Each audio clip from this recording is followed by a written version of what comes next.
Hello दोस्तों, कैसे हैं आप सभी। स्वागत है आपका मेरे इस यूट्यूब चैनल कल्प ज्ञान बायोलॉजी में। आज हम भारत में पाए जाने वाले सांपों से संबंधित बात करने जा रहे हैं। भारत में 300 प्रजातियां सांपों की पाई जाती है।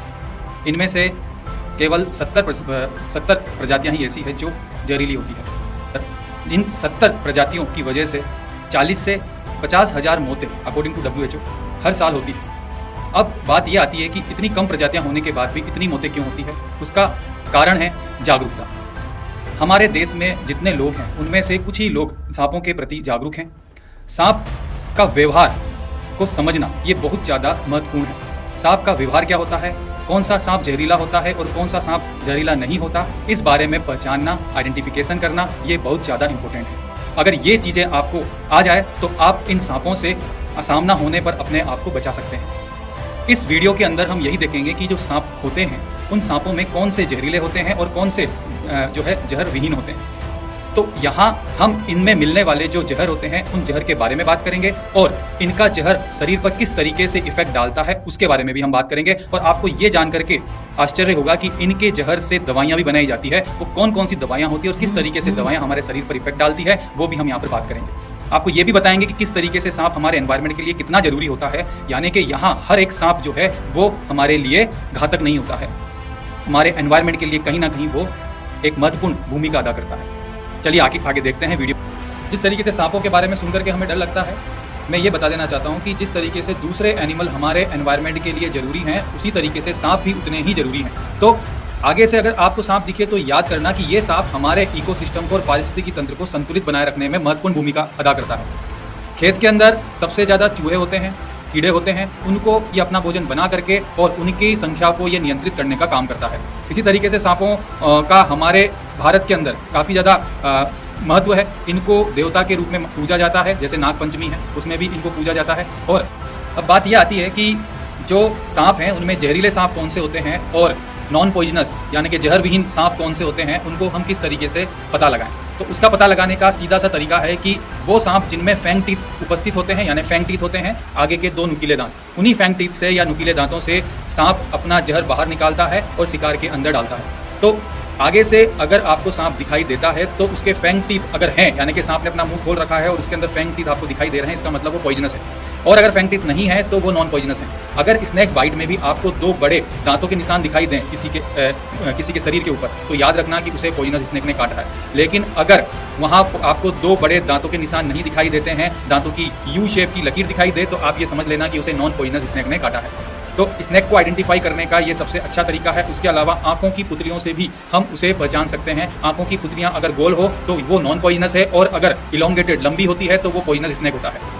तो और भी बहुत सारे अंतर होते हैं पॉइजनस नॉन पॉइजनस के अंदर, लेकिन एक आम आदमी उनको आसानी से नहीं पहचान सकता। इसलिए हम सलाह यही देते हैं कि जब भी आपको सांप दिखे तो सांप से आप एक लिमिटेड जो दूरी होती है वो बना के रखें। सांप के अंदर 3 तरह के पॉइजन पाए जाते हैं। इसके अंदर न्यूरोटॉक्सिक जैसे कोबरा और क्रेत के अंदर पाया जाता है, ये हमारे नर्वस सिस्टम को प्रभावित करता है। इसी तरीके से हीमोटॉक्सिक वो हमारे सर्कुलेटरी सिस्टम को यानी कि परिसंचरण तंत्र को प्रभावित करता है, ये वाइपर के अंदर पाया जाता है। इसी तरीके से पिट वाइपर के अंदर साइटोटॉक्सिक होता है जो हमारी सेल्स जो हैं उन सेल्स को डैमेज कर देता है। आम आदमी इस पॉइजन को आइडेंटिफाई नहीं कर पाता। यहाँ ये पॉइजन प्रोटीन के बने होते हैं तो इनसे काफ़ी ज़्यादा दवाइयाँ भी बनाई जाती है, यानी कि एक इंसान अगर इस पॉइजन को पी ले तो उसे कुछ नहीं होगा, बस शर्त ये होनी चाहिए कि वो पॉइजन उसके ब्लड में मिक्स नहीं हो, क्योंकि पॉइजन तभी घातक होता है जब वो आपके ब्लड में चला जाए। लेकिन अगर आपके पेट में वो चला गया तो पॉइजन एक प्रोटीन है, वो डीनेचर्ड हो जाता है, जिसकी वजह से उस पॉइजन का इफेक्ट आप पर नहीं होगा। जहरीले सांपों की प्रजातियों में हम 4 तरह के सांपों की यहाँ पर बात करेंगे जो कॉमनली यहाँ हर जगह पर इंडिया में देखने को मिलते हैं। पहला है कोबरा, नाजा। कोबरा को आसानी से पहचाना जा सकता है इसके फन से। जब भी आपको यह दिखेगा तो ये अपना फन जो है वो उठाकर रखता है और फन पर 2 चश्मे की तरह की आकृतियाँ आपको दिखाई देगी। यहाँ पर ये जो सांप है नाग पंचमी में इसी सांप की मुख्यतः पूजा की जाती है। इस सांप का जो जहर होता है न्यूरोटॉक्सिक होता है और जब ये शरीर में चला जाता है तो सांस लेने में दिक्कत होती है, लकवा तक व्यक्ति को लग सकता है, व्यक्ति के अंदर पैरालाइज जैसी कंडीशंस यहाँ पर दिख सकती है। दूसरा जो सांप है वो है क्रेत। इससे आसानी से पहचाना जा सकता है इसके ऊपर मिलने वाले काले और नीले चकत्तों से, और इस पर सफ़ेद धारियाँ मिलती है, उससे भी इसको आसानी से पहचाना जा सकता है। इस सांप की मुख्य बात यह है कि ये रात्रिचर होता है, यानी कि रात में ही ये एक्टिव रहता है और सोते हुए व्यक्तियों को काटता है। तो ज़्यादातर केस में ये देखा गया है कि जब व्यक्ति सो रहा होता है तब ये उसे काटता है और इसकी बाइट का पता कुछ टाइम बाद लगता है, जिसकी वजह से व्यक्ति की मृत्यु हो जाती है। ये भी एक तरह का न्यूरोटॉक्सिक पॉइजन सीक्रेट करता है। इस न्यूरोटॉक्सिक पॉइजन से लकवा हो सकता है, सांस लेने में दिक्कत हो जाती है। तीसरे नंबर पर आता है वाइपर। वाइपर के शरीर पर पीले रंग के भूरे कलर के धब्बे आपको देखने को आसानी से मिल जाते हैं और इसकी फुफकार की आवाज़ आप आसानी से सुन सकते हैं। भारत में सबसे ज़्यादा जो मौतें होती है वो इसी सांप के काटने की वजह से होती है। इस सांप का जो पॉइजन होता है वो हीमोटॉक्सिक होता है। हीमोटॉक्सिक होने की वजह से वो ब्लड के प्रवाह को रोक देता है और इससे किडनी भी फेल हो सकती है। यहाँ इस सांप की बाइटिंग से असहनीय दर्द होता है और उस जगह पर सूजन हो जाती है।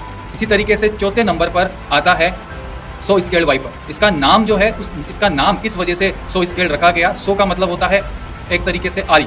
तो यहाँ जब ये मूवमेंट करता है, इसका मूवमेंट जो होता है आप देखिए वीडियो में, इसका जो मूवमेंट है वो एस शेप बना करके जो है करता है।